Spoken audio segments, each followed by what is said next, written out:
Welcome to Realms of the Other World, Episode 16, The U.S. White House. 1600 Pennsylvania Avenue, a legacy of presidents, history, and ghosts. First President George Washington chose the location for the White House in 1791.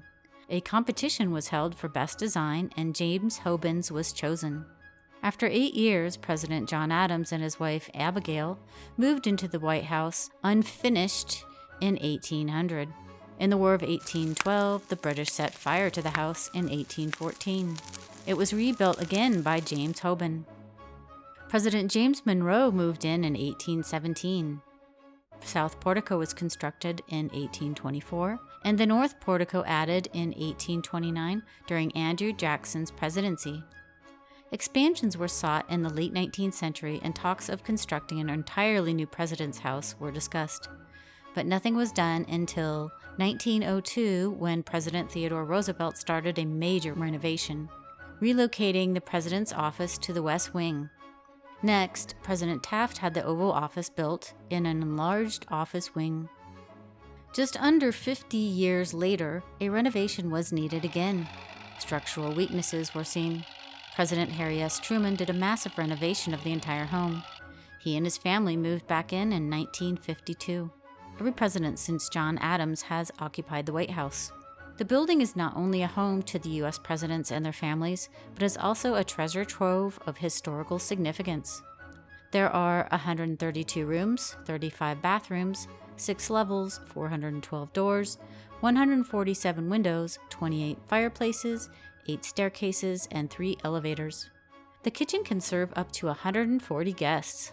It has been known as the President's Palace, the President's House, and the Executive Mansion. President Theodore Roosevelt gave the home its official name in 1901, the White House. The White House is home currently to the 45th President of the United States. It is also home to several more ephemeral beings from the times of the past. Records of encounters with the other side in the home go back as far as the mid-1800s. David Burns was the owner of the land that was purchased for the White House property. A seamstress of the White House, in her memoir from 1961, claims that a valet of FDR heard disembodied voices from far away in the Oval Room saying, "I'm Mr. Burns." During President Truman's time, a guard said he heard a voice in the same area, but the person he assumed it was not in the White House that day.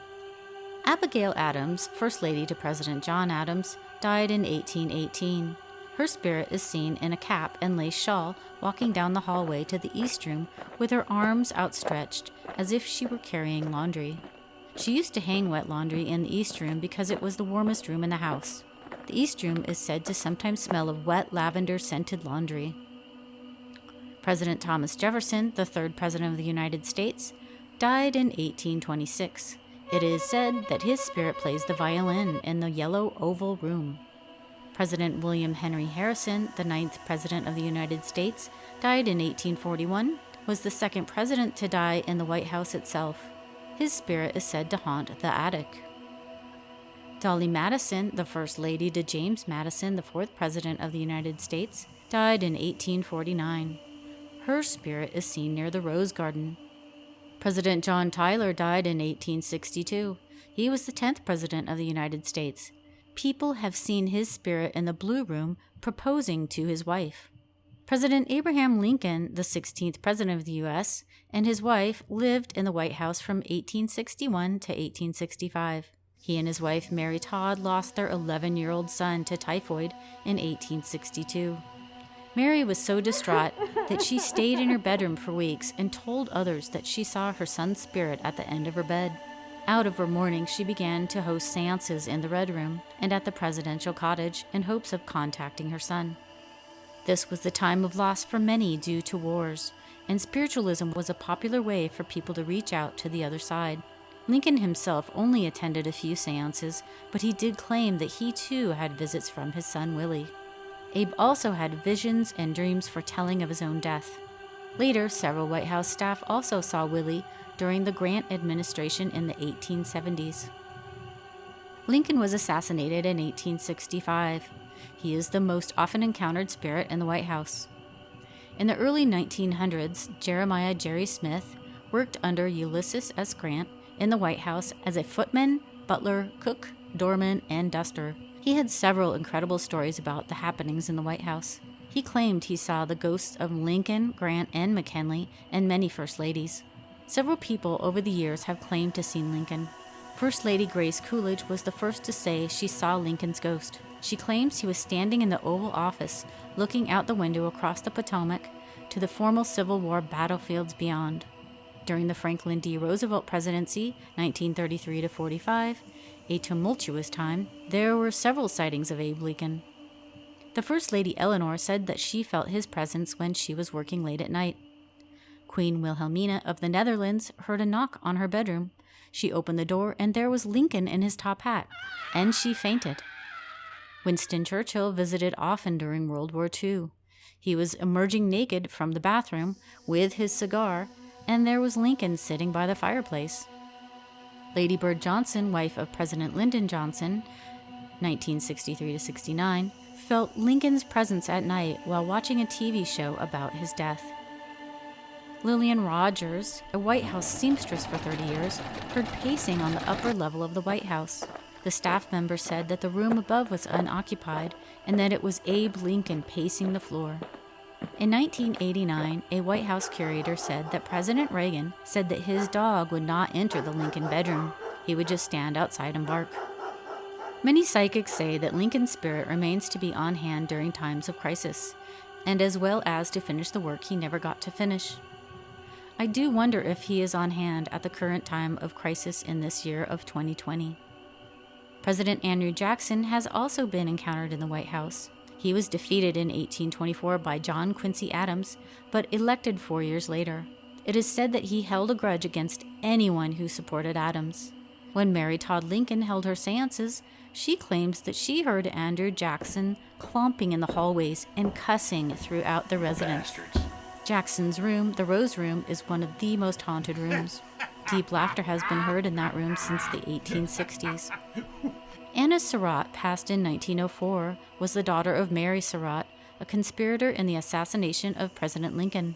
It is said that Anna's spirit knocks on the doors of the White House looking for Andrew Jackson, begging for the pardon of her mother. In 1911, during the time of President Taft, it was said that there was a ghost of a 15-year-old boy wandering the White House. They referred to it as the thing that greatly frightened the presidential staff. President Taft's military aide, Archibald Butt, wrote that the ghost seemed to be a 15-year-old boy, a young boy. People would experience a slight pressure on their shoulder as if someone were peering over to see what they were doing. Taft threatened to fire anyone who mentioned the story of this ghost boy. President Harry Truman, the 33rd president, had many experiences in the White House. He wrote to his wife, Bess, "I sit in this old house and work on foreign affairs, read reports, and work on speeches all the while, listening to the ghosts walk up and down the hallway, and even right here in the study. The floors pop and the drapes move back and forth, and I can just imagine old Andy Jackson and Teddy Roosevelt having an argument over Franklin Roosevelt." In 1946, he wrote again to his wife. It was 9 p.m. and he had gone to bed. 6 hours later, he heard a knocking on the door. "I jumped up and put on my bathrobe, opened the door, and no one was there," he wrote. "Went out and looked up and down the hallway, looked in your room and Maggie's, still no one. Went back to bed after locking the doors, and there were footsteps in your room whose door I'd left open. Jumped and looked and no one there. The damn place is haunted, sure as shootin'. Secret Service said not even a watchman was up here at that hour. You and Margie better had come back and protect me before some of these ghosts carry me off." He also wrote to his daughter, "I'm sure they're here, and I'm not so much alarmed at meeting up with any one of them. I'm sure old Andrew Jackson could give me good advice and probably teach me good swear words," he wrote according to the book. "And I'm sure old Grover Cleveland could tell me some choice remarks to make to some political leaders. So I won't lock my doors or bar them either if any of the old coots in the pictures out in the hall want to come out of their frames for a friendly chat." These are just some of the tales of the hauntings of the U.S. White House. Historical, spooky, and spectacular. Do you dare take a tour? Information is below. Thank you for watching Realms of the Other World. Please hit the subscribe button, give us a big thumbs up, and support us through Patreon. Have a great Halloween 2020. Take care.